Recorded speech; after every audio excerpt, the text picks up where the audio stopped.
संभल से समाजवादी पार्टी के सांसद रहे मुस्लिम नेता कहे जाने वाले मरहूम सांसद डॉक्टर शफीकुर रहमान बर्क ने भरी पार्लियामेंट में वंदे मातरम गाने से इनकार किया था।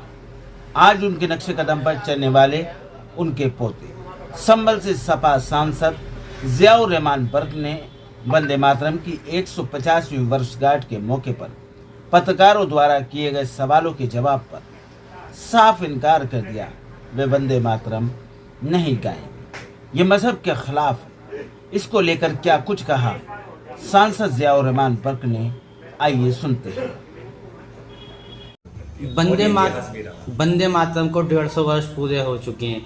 अबू आजमी ने कहा है कि मुसलमान वंदे मातरम नहीं गाएंगे, तो क्या कहना? देखिए, आजमी साहब ने कहा है, अच्छी बात है, लेकिन मेरे दादा मोहतरम बट साहब ने हमेशा से मुखालफत की है और कभी उसको नहीं गाया है और न ही मैं गाता हूँ।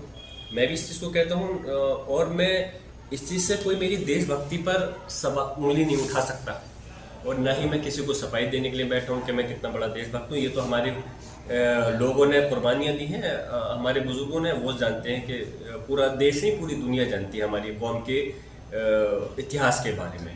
और जहाँ तक आप जो आपने वर्ड कहा है, रही बात जनगण मनगण हमारे देश का राष्ट्रगान है, हम सम्मान भी करते हैं और हम खड़े होकर के हम दिल से गाते भी हैं, लेकिन वो राष्ट्रगान नहीं है, राष्ट्रगीत है।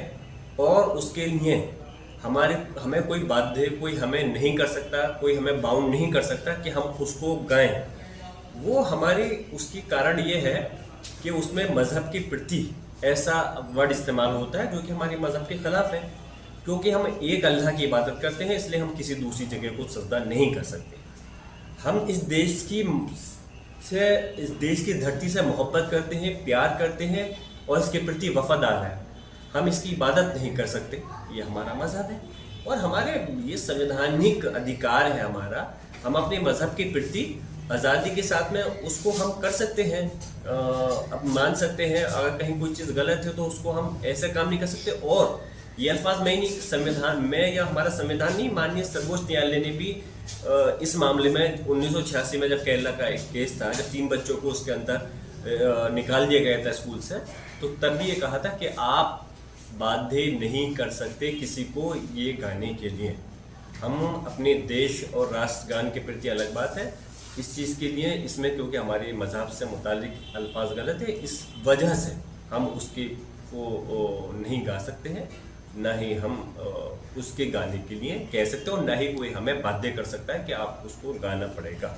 हम राष्ट्रगान के प्रति वफादार हैं, जनगण के लिए उसके लिए हमेशा रहेंगे और अपने देश के लिए। लेकिन जब राष्ट्रगान एक हो सकता तो राष्ट्रगीत एक क्यों नहीं?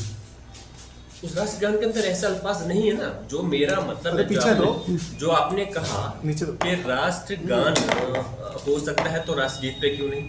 राष्ट्रगान के अंदर ऐसा अल्फाज नहीं है जिससे कि हमारे मजहब पे या हमारी आस्था पे कोई इस प्रकार का अल्फाज आ रहा हो जिससे कि हमें वो गाने पे हम नहीं गाने पे मजबूर हो। राष्ट्रगान में ऐसा कहीं कोई अल्फाज नहीं है, इसलिए हम उसके प्रति उसको दिल से, और हम नहीं, सिर्फ मैं ही नहीं, या मुसलमान स्कूल कॉलेज में नहीं, मदरसे तक के अंदर उसको राष्ट्रगान को गाते हैं तो कोई गलत नहीं है और अपने देश के प्रति गाते हैं।